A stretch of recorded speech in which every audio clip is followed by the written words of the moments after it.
unfortunately, they made that play. Credit to them. But we'll be back, and we'll make those plays many more times than we don't. No, you won't. Thanks, guys. Gary, you were listening to that. What do you think about all of that? Just a bunch of lip service. I mean, what do you think? You disagree? I feel like I'm the only one that isn't mad about what he was saying. I mean, part of it is him putting a positive spin on things. I get that, but that's what I expect from a coach who's rebuilding a team that was made out of horse manure last year, and he took on almost all of the same players, and he's working with nothing and still overachieving, still having us one game out from a bowl game, which I didn't think we were going to get a bowl game. I didn't think we'd one be in game the hunt out for a bowl 4 game. weeks. Okay. You realize that, right? And Yeah. when he says it came down to one play and he talks about Reimer running a dude over and getting tripped and not making a sack, that was in overtime, bro. That happened. How many times did you get to or close to the quarterback and not get him? But because of all the pressure you had going to the quarterback, middle of the field was open, the flats were open, the cushions that you were giving receivers were 2 yards or more,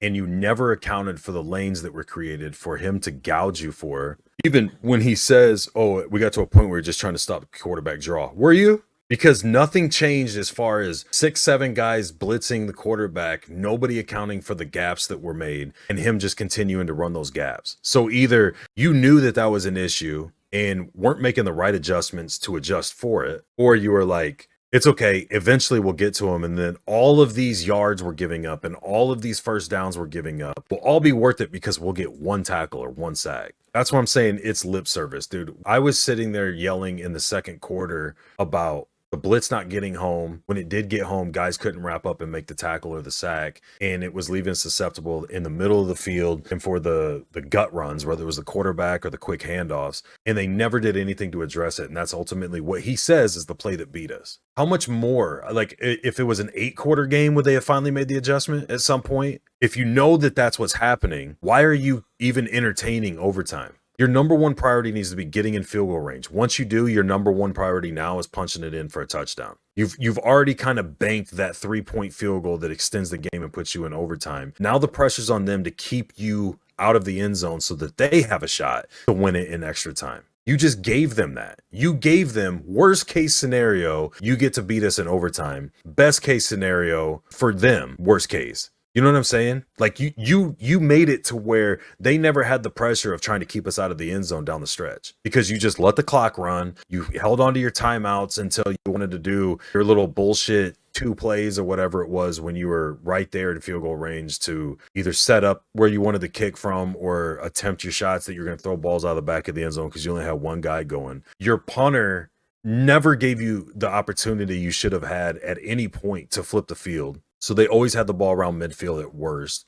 There's so many coaching gaps in this game for him to sit there and be like, well, we just miss some tackles, or, it's a block here, there. No, dude, schematically wise, you put these guys behind the 8 ball on all 3 facets of the game, offense, defense, and special teams. The coaching did, not the players. You got the best quarterback play you've had all season in terms of protecting the ball and moving it according to what the offense could do. You became so one-dimensional the few times you did try to run the ball that they knew if they stacked the box and shot the gap, or shot the A gap essentially, that you couldn't go anywhere. You never really tried to get the outside run game going. You never leaned on the run game heavy enough to wear on their defense and see what it could do. You never tried to throw a screen pass when they were blitzing from the edges and your quarterback didn't even see half of the blitzes coming. Like, there's so much shit that the coaching staff could have done to help this team out and easily win a game that you're spotted 14. You've got probably the worst offense in the Big Ten, and you were up 14-0 before the first quarter was even open. You've got one of the best defenses in the Big Ten, and you put them in position to never have a chance